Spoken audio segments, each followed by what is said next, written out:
mercy upon us.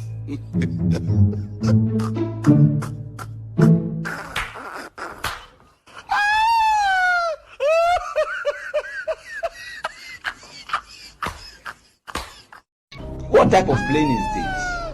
This is plane. We don't know why it's going on. Ladies and gentlemen, no matter your present position, no matter your circumstance or wherever you find yourself, Pastor, this is what I do it, Pastor.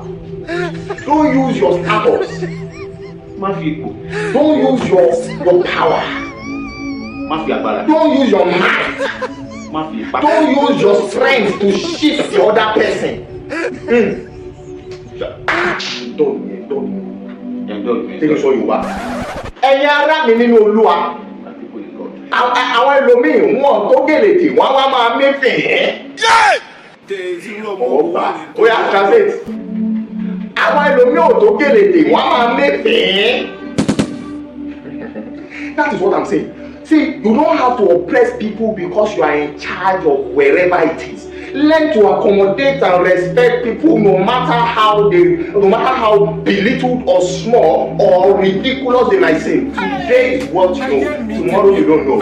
Take for example, there was this man that hired somebody to work for him.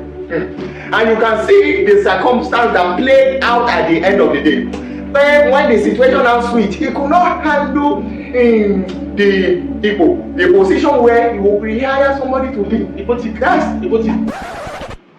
Please shut up for 1 minute. That is what I'm telling you today. Don't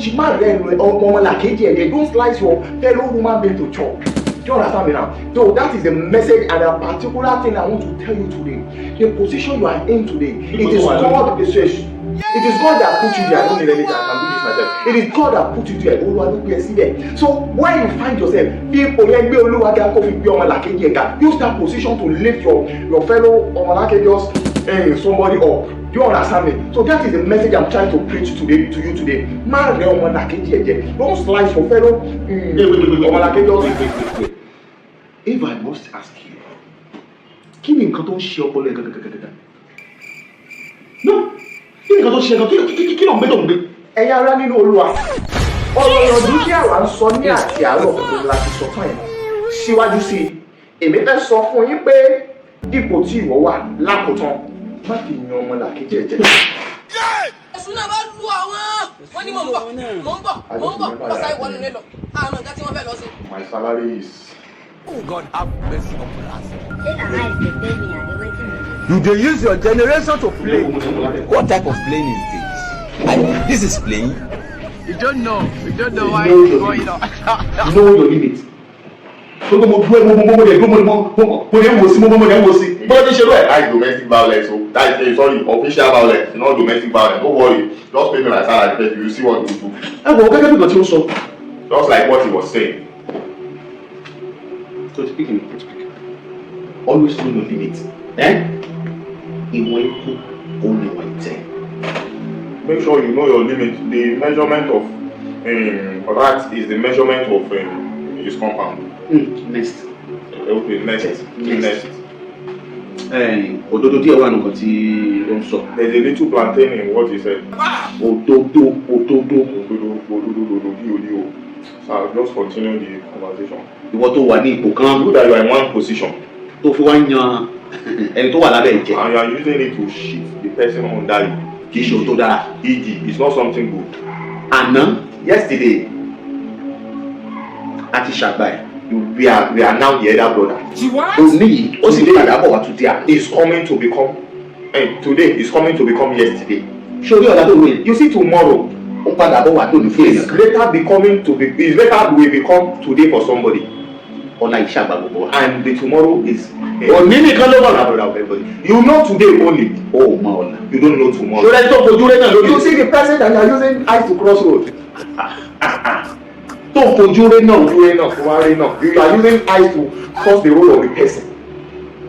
Ó lè padà wájú olóma jùlọ bàlá fún ẹ. They can now become the savior of an overlapping savior for you.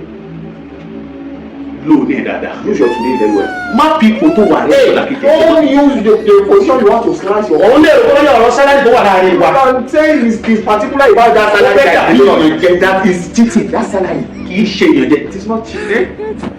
Kì í ṣe èèyàn jẹ. Iṣẹ́ tí èèyàn bá ṣe tí ò ṣe dáadáa. The work somebody do and they don't do it the other person.